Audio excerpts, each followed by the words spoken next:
सूचना कब मिली? ये आप लोगों को कैसे जानकारी मिली कि ये कहाँ पे है? जैसा कि आपको जानकारी है कि आज सवेरे ही इस जो मलियाबाद में एक महिला की लाश मिली थी।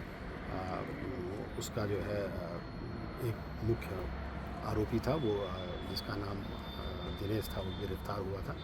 और जो उसमें एक और आरोपी था जो उसका भाई है, वो मौके से फरार हो गया था। तब से मलियाबाद पुलिस लगातार कॉम्बिंग ऑपरेशन चला रही थी और उसमें मलियाबाद में उसके साथ जो सेंट्रल क्राइम ब्रांच की टीम है पुलिस कमिश्नरेट की और इसके साथ ही इंस्पेक्टर मलियाबाद और इंस्पेक्टर ठाकुरगंज, इनकी सबकी टीमें इसमें लगी हुई थी। लगातार कॉम्बिंग चल रही थी। इसी बीच आपकी करीब 9:30 बजे के आसपास ये सूचना मिली कि ये आज अंधेरे का फ़ायदा उठा के रात में हरदोई भागेगा। इस सूचना पर घेराबंदी की गई और एक संदिग्ध व्यक्ति को जो मोटरसाइकिल से लखनऊ की तरफ से आ रहा था, जब उसको रोकने की कोशिश की तो वो मोटरसाइकिल लेके उसने कच्चे रास्ते पर उतार दिया। जब पुलिस पार्टी ने उसका पीछा किया तो उसकी मोटरसाइकिल फिसल के गिर गई और वो मोटरसाइकिल से उतर के पैदल भागा और उसने पुलिस पार्टी पर फायर भी किया। जब पुलिस पार्टी ने पर फायर हुआ तो पुलिस ने भी रक्षार्थ जो है वो उस पर भी फायर किया और फायर के बाद ये घायल हो गया और इसको गोली लगी। इसको तत्काल नज़दीकी CSC में दर्शाया गया और वहाँ से भी इसको ट्रामा सेंटर मेडिकल कॉलेज। कितने राउंड फायरिंग की? जो घायल हुआ सर, इस पर क्या आपराधिक रिकॉर्ड चल रहा है? इसकी पहचान जो है वो अजय नाम के व्यक्ति में हुई, जो इसका हत्याकांड का मुख्य आरोपी था। और इसके ऊपर पुलिस कमिश्नर लखनऊ सर ने 1 लाख रुपए का इनाम भी घोषित कर दिया था।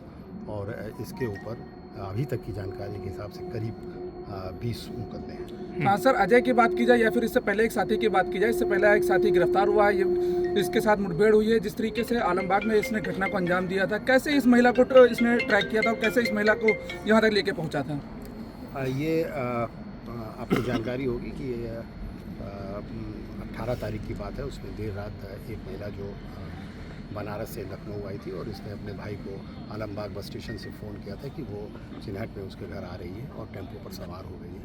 कुछ देर बाद फिर उसका फ़ोन स्विच ऑफ हो गया और उसके बाद उसकी डेड बॉडी जो है वो यहाँ पर मलियाबाद क्षेत्र में मिली। जब पुलिस ने इसमें खोजबीन शुरू की तब उसमें एक व्यक्ति जो सवेरे गिरफ्तार हुआ, दिनेश नाम का, और उसके बाद उसका ये दूसरा भाई सर किस रास्ते से ये लेकर के यहाँ तक पहुँचा था? और अगर बदमाश की बात की जाए, जो मुठभेड़ हुई है, कितनी गोलियाँ उसको लगी हुई हैं? अभी जो जानकारी हुई है अभी उसको शायद सब 2 फायर लगे हैं। अभी हम लोग जा रहे हैं, उसके द्वारा भी कई फायर किए गए हैं पुलिस पार्टी पर और उसको इलाज के लिए। बरामदगी की बात किया तो बरामदगी क्या कुछ हुई है? क्योंकि इसके द्वारा जो लूट भी की गई थी और उसके बाद जिस तरीके से घटना को अंजाम दिया गया था, जो एक इसकी एक जिस मोटरसाइकिल पे सवार था, एक वो मोटरसाइकिल अभी उसके बारे में जानकारी की जा रही है। इसके पास एक तमंचा है और इसके अलावा 2 मोबाइल फ़ोन थे और कुछ लाइटर है और अभी सर जो चेक किया जा रहा है। सर जो घटनाक्रम स्थल है सर, क्या नाम है इसका जहाँ पर आप लोगों के द्वारा जो फिर कार्रवाई की गई है?